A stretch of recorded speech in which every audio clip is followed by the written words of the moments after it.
जी बिल्कुल नाजरीन, आप देख रहे हैं मेरा यूट्यूब चैनल। मैं हूं आपका मेज़बान नुमान नूर जर्नलिस्ट। नाजरीन, शाह महमूद कुरैशी के बेटे जैन कुरैशी जो है इंसदाद दहशतगर्दी अदालत में जमानत जो शाह महमूद कुरैशी की लगी हुई है, 3 मुकदमात में मुख्तलिफ जमानतें लगी हुई हैं और आज भी इस मुकदमात में रिकॉर्ड नहीं आया।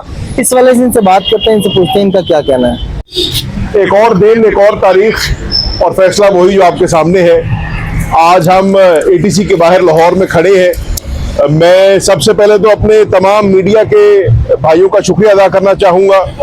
हर तारीख पे आप लोग तशरीफ ले आते हैं, लेकिन बदकिस्मती ये रिकॉर्ड नहीं आता।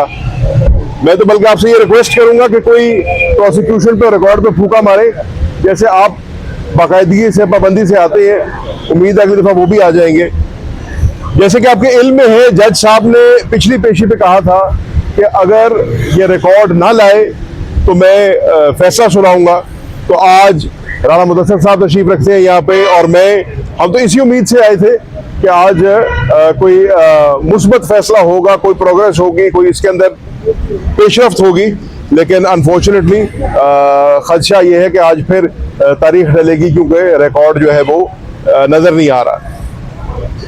मुझे उम्मीद जरा ज्यादा इसलिए भी थी कि आपके सामने है कि इसी कोर्ट के अंदर जो हमारे मजीद असीरान हैं, जिसमें डॉक्टर राशिदा साहिबा हैं और उमर सरफराज चीमा साहब हैं, उनकी भी हाल ही में 2 केसेस के अंदर बेलें हुई हैं। तो मेरा ख्याल था कि अगर उनके लिए रिकॉर्ड आ सकता है, मुझे बड़ी उम्मीद थी कि आज भी रिकॉर्ड आ जाएगा। बदकिस्मती से नहीं आया। देखते हैं अगली तारीख क्या होती है। मैंने पहले भी ये बात की है, मैं आज फिर ये बात करूंगा कि पाकिस्तान के टैक्स पेयर के पैसे का ज़िया है ये वो केसेस हैं जो आज 2 साल से जायद हो गए हैं जो लगे हुए हैं। तो प्रोसिक्यूशन का ये कह देना कि हमारी तैयारी मुकम्मल नहीं है या हमें मजीद टाइम चाहिए, मेरे ख्याल से ये मजाका खेज बात हो गई है। अब उनको तैयार भी होना चाहिए, उनका रिकॉर्ड भी मौजूद होना चाहिए, और जो एक लीगल प्रोसेस है और जो किसी भी कैदी का एक हक है बेल का, वो उसको उनको मिलना चाहिए। जहां तक शाह साहब का सवाल है, आपके इल्म में है वो PKLI में मौजूद है इस वक्त। उनकी गॉल ब्लैडर की पित्ते की सर्जरी हुई थी, वो अल्हम्दुलिल्लाह सक्सेसफुली हो गई। गॉल ब्लैडर रिमूव हो गया, स्टोन्स रिमूव हो गए और वो अब रिकवर कर रही हैं। डॉक्टर्स मजीद कुछ टेस्ट करना चाह रहे हैं प्रोस्टेट के, वो आज और कल के दिन में होंगे।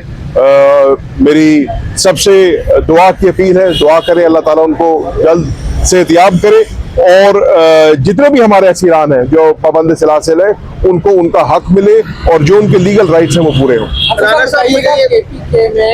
हुकूमत भी आ गई है, इसके बावजूद PTI वहाँ पे इलेक्शन आ गई, और पंजाब में भी इसी तरह हुआ है। इस हवाले से क्या कहें? इसमें ये ऐड कर लें जैन भाई के, क्या ये फैसला दुरुस्त था कि एक जगह पे आप बॉयकॉट कर रहे हैं, दूसरी जगह पे आप इलेक्शन लड़ रहे हैं? इसका सिंपल जवाब तो ये है कि पाकिस्तान तहरीक इंसाफ कहीं पे भी इलेक्शन नहीं हारी।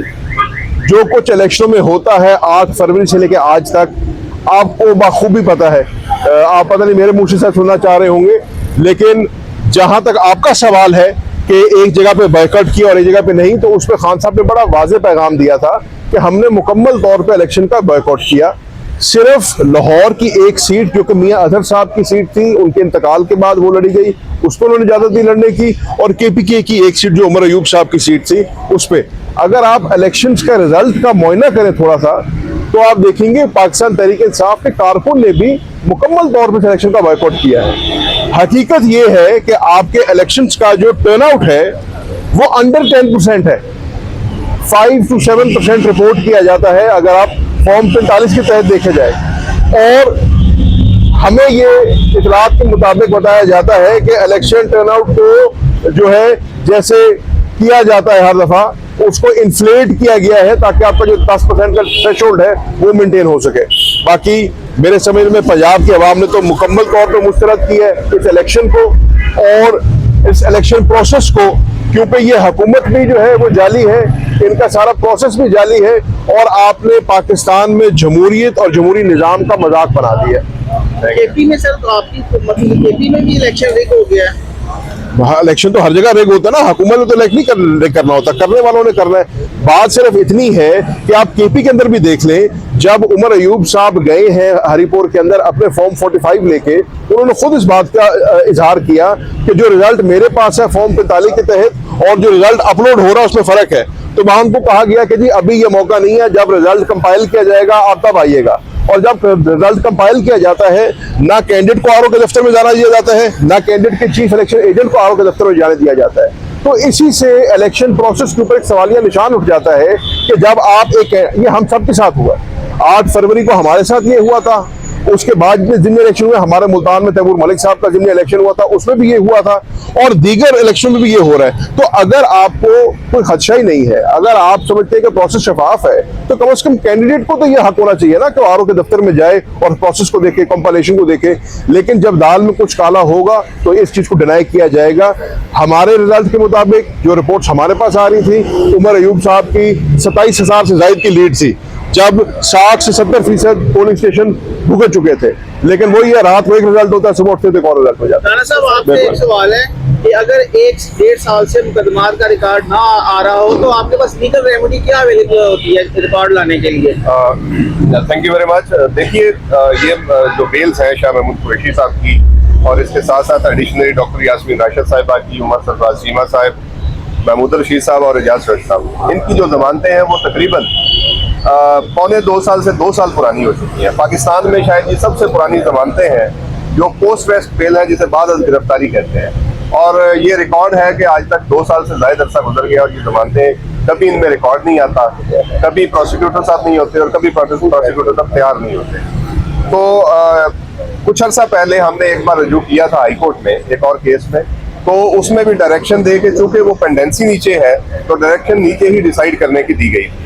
तो हम यकीन ये रखते हैं कि इस अदालत में ही फैसला होगा, क्योंकि उस फैसले का भी हवाला दे रखा है हमने कि ऑनरेबल लाहौर हाई कोर्ट ने एक और मुकदमे में इसी तरह डायरेक्शन दी थी कि इसको जल्द अज जल्द समाअत होना चाहिए। और वैसे भी जो बाद अज़ गिरफ्तारी जमानत है उसको एज प्रायोरिटी डिसाइड होना चाहिए, क्योंकि वो शख्स अभी कॉन्विक्ट नहीं हुआ, वो उस पर एक इल्ज़ाम है जिसकी वजह से वो जेल के अंदर है। और ये सियासी नौयत के मुकदमात हैं और एक ही नौयत के मुकदमात हैं। इन 14 FIR जो लाहौर के अंदर दर्ज है, इन 14 के 14 में एक ही तर्ज का बयान है। उस एक ही बयान के ऊपर 14 मुकदमात और पंजाब भर में 50 से ज्यादा मुकदमात हर शख्स पे हैं, जिसमें डॉक्टर यास्मीन राशिद, शाह महमूद कुरैशी साहब, एजाज चौधरी साहब, उमर चीमा साहब और महमूद रशीद साहब, और इसके साथ साथ एडिशनली इमरान खान साहब जेल के अंदर।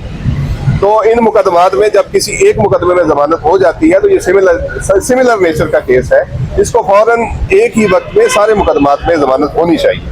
लेकिन ये पिक एंड चूज किया गया, ये जो हालात हैं, जो प्रोसिक्यूशन हो रही है, ये बेसिकली प्रोसिक्यूशन नहीं हो रही, ये सिलेक्टिव प्रोसिक्यूशन हो रही है।